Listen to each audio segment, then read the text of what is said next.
আসসালামু আলাইকুম সবাইকে, কেমন আছেন আপনারা? আজকে আরও একটা ভিডিও নিয়ে চলে এসেছি। আজকের ভিডিওটা একটু লম্বা হবে।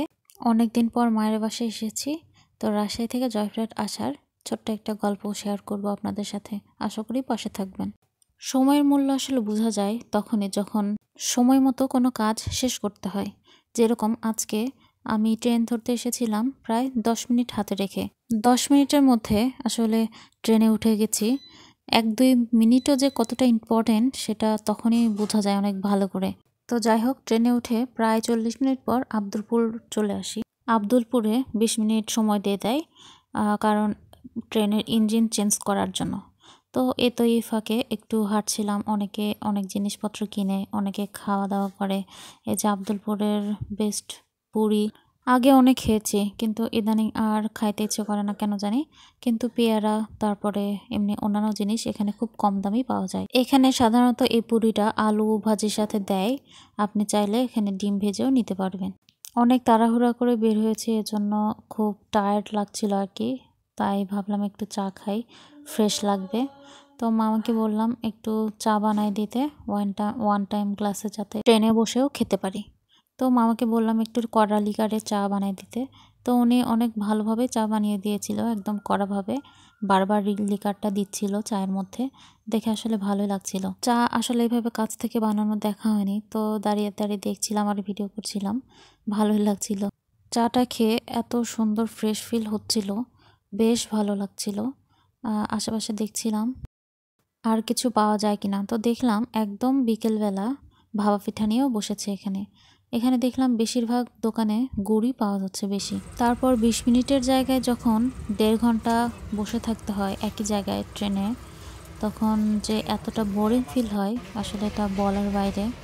তো কী করব, বোরিংনেসটা কাটানোর জন্যই নিজে নিজে একটু ঢং করছিলাম। দুর্ভাগ্যবশত আমাদের ট্রেনটাই আব্দুলপুরে প্রথমে এসে দাঁড়িয়েছে, এজন্য আমরাই সবার পরে প্রায় 1 ঘন্টা 20-30 মিনিট পর এই ট্রেনটা ছেড়েছে।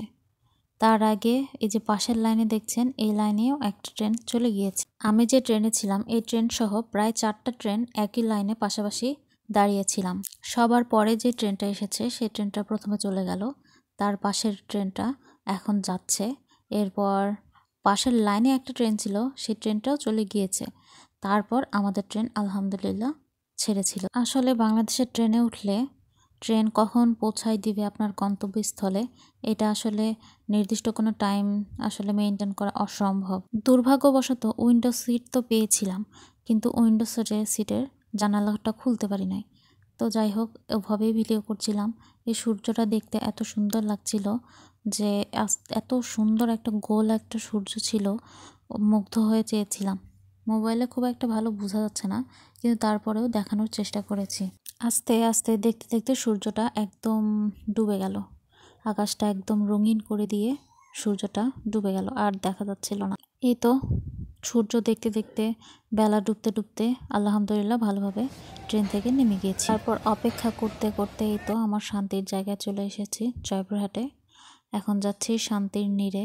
যখন থেকে শুনি যে মায়ের বাসায় যাব, তখন থেকে মনটা এতটা ভালো লাগে, এতটা আনন্দ লাগে, এমনি এমনি জানি না কেন। এরকম শুধু আমার না, আমি মনে করি প্রত্যেকটা বিবাহিত মেয়েদের এরকমই ফিল হয়।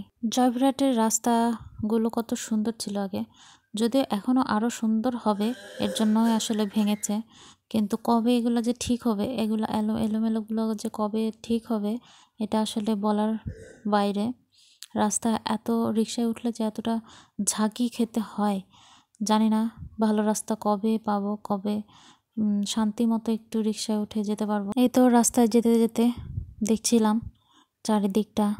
অনেক দিন, এই তো আমার ছোট্টবেলার হাই স্কুল, গার্লস স্কুল, এটা আসলে রাস্তার পাশে হওয়াতে যাইতে আসতে দেখা হয়, আর অনেক স্মৃতি মনে পড়ে যায়। এটা আসলে ভালোই হয়েছে রাস্তার পাশে। কিন্তু এখন গার্লস স্কুল আসলে একদম গ্রামের দিক চলে গিয়েছে, ওই দিকটা আসলে খুব একটা যাওয়া হয় না। গ্রামও বললে ভুল হবে, এদিকে আসলে এত বাড়িঘর হয়ে গেছে যে ফাঁকা জায়গাগুলো একদম আর ফাঁকা জায়গা মনেই হয় না। গল্প করতে করতে এই তো আমি আমার বাড়ির দিকে চলে এসেছি। বাড়ির এই গলিতে ঢুকলে কত রকমের স্মৃতি মনে পড়ে যায়। ছোটবেলায় কত খেলেছি, কত দৌড়াদৌড়ি করেছি, কত যাওয়া আসা করেছি, আর এখন এই গলিতে প্রায় 2 মাস 3 মাস পর পর আসা হয়। হয়তো চাকরি জীবনে চলে গেলে বছরেও হয়তো আর 1 বার কি 2 বার যাওয়া আসা করা হবে। একদম জন্মের পর থেকে আসলে এখানে বড় হওয়া, এখানেই থাকা, এজন্য আসলে মায়া তো জন্মানো তো স্বাভাবিক। আজকের ভিডিওটা এইটুকুই ছিল। ভালো থাকবেন আপনারা। আপনারাও আপনাদের অভিজ্ঞতা শেয়ার করবেন আমার সাথে, আশা করি ফ্রেন্ডস অ্যান্ড ফ্যামিলির সাথে শেয়ার করবেন যদি ভালো লেগে থাকে। আল্লাহ হাফেজ।